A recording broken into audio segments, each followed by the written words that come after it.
ass off. I had to give you a big hug right there.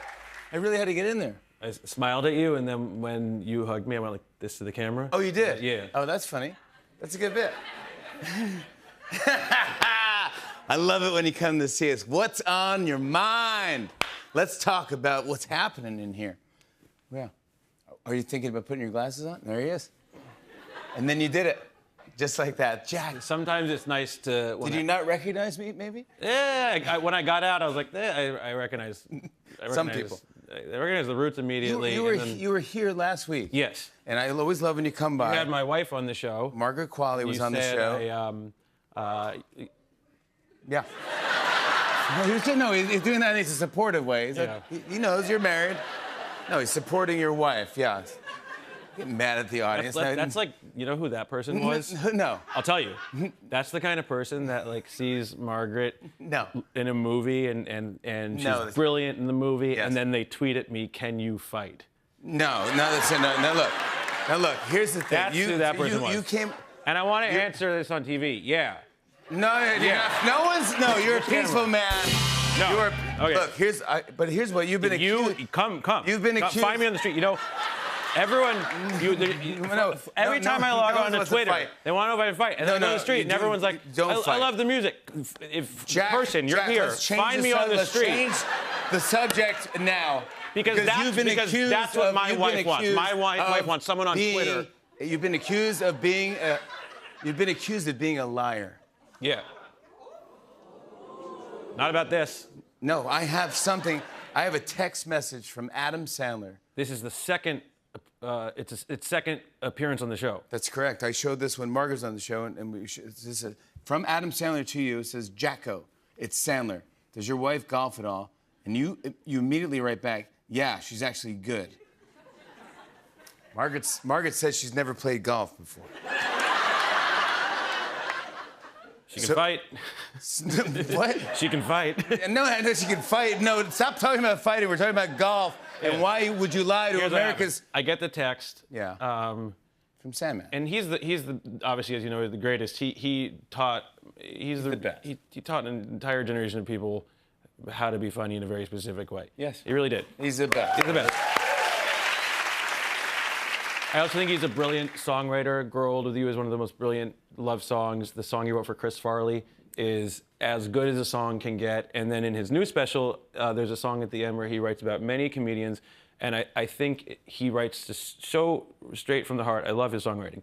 But I get that text, and immediately I'm like, oh my God, what's happening here? So I'm just like, oh yeah, she golfs. She's the best. You want her to be the best? She's the best. Yeah. Yeah. Because she loves Adam Sandler. Yeah, but then the next text is the one I'm proud of. Next text. I figure if you have a line, you got to use it. All right. So he says, "No way," and then you go, "We talking Gilmore or charity golf tournament?" In which he says, "Gilmore." Fade to black. Fade to black. Yeah. So you did this because you love your wife. You did this because you love your wife. Is that right? What is that? You did this because you love your wife. Do you guys know?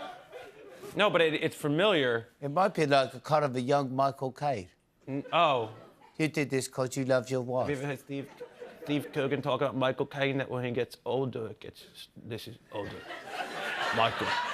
That's your Michael Caine impression? No, Steve Coogan does young Michael. I don't know what it is. Steve Coogan does young Michael Caine, blah, blah, blah, and then he in the... You sound like Barry Gibb now. I'm not doing it. Does anyone do Barry Gibb? Does anybody know? Well, I mean, I might have a few guys.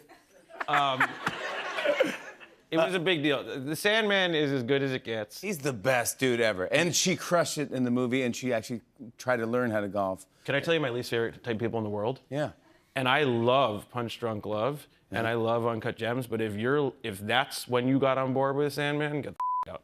Wow. Yeah. You're talking about like Billy Madison, Happy Gilmore. Happy Gilmore, all the way up to Deeds. I think Jack and Jill's performance art, it's insane. I think Hubie Halloween is brilliant. He's always been brilliant. And so I just, I've had a couple friends who didn't always get it, and then they get on board. Yeah. The P.T. Anderson movie, no way. No way. You got to be on the P.T. Anderson was on before you way on, yeah. P.T. Anderson can fight. I want to talk about this. You're here to talk about this. Yes. Broadway, They called. They called. Finally, you did it. Romeo and Juliet. Yeah. This is big. It's big, yeah. Jack, it's a giant deal. It's a huge deal. It's in previews right now, and it already got extended before it even began. That's a massive deal. That doesn't happen, dude. I came from there. Yeah. I'm going back there. You are? Yeah, I came from there. I'm going back there. I love it. It's been so cool to. Where's Circle in the Square? That's 50th and 8th. It's right here. Yeah. Yeah, It feels Midtown right here. Manhattan. I love it. When I came to see Margaret here, I was like, oh, this is so great. And then I realized I don't have to come here again. And then I realized I do. So it was exciting. But it's wild. Which part was exciting? I love working on Broadway because it's just so neat. It's just so cool. What are you actually doing though? Are you writing all these songs for it, or are you scoring? Are you doing both? It's both. It's a lot of the whole play is scored. Yeah. And then there's we're in previews. We're still messing with it between 3 to 5 original songs that leave the play. So the play it's the exact Shakespeare text, except doesn't look like it. And then all the score is mostly coming off of like Moogs and Juno 6s. So it's pretty like buzzy and low-endy, which is very modern sounding. Yeah. And then we kind of leave the play for moments and the actors sing. But I think it's brilliant to get you involved, I would say, because let me just, if you want to plug your ears, you just won your 9th, 10th, and 11th Grammy for, including Producer of the Year for the 3rd year in a row. You're part of 2 of the biggest albums of the year. You co-produced Sabrina Carpenter's album, Short and Sweet, and also, yeah, we love Sabrina, and also Taylor Swift's album, The Tortured Poets Department. Come on. That's the dude I want on Broadway with me. And that's the dude they got. With you?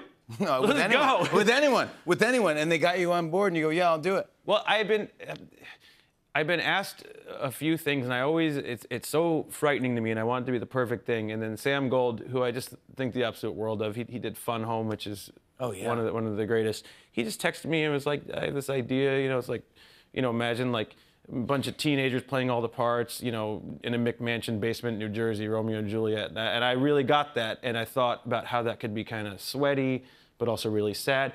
The thing about this show, the trick is that we always forget is that 2 kids die. We always forget that. It's amazing. Like, even as I said it, you're like, that's what happens. No spoilers. Yeah. But every time, even just working on all the run-throughs, it's we think about love and we think about romance and we think about torn apart people. 2 young people die in the show, and That's right. It's an amazing journey to hit that mark every night. Yeah, it's wild, and it's Shakespeare and Jack Antonoff in one theater. Circle in the Square. I'm happy you're here. Congrats on all the buzz on everything. Thank you. Please come back whenever. I love you so much. Jack Antonoff, Romeo and Juliet is now playing on Broadway at Circle in the Square Theater. We'll be right back with more Tonight Show, everybody.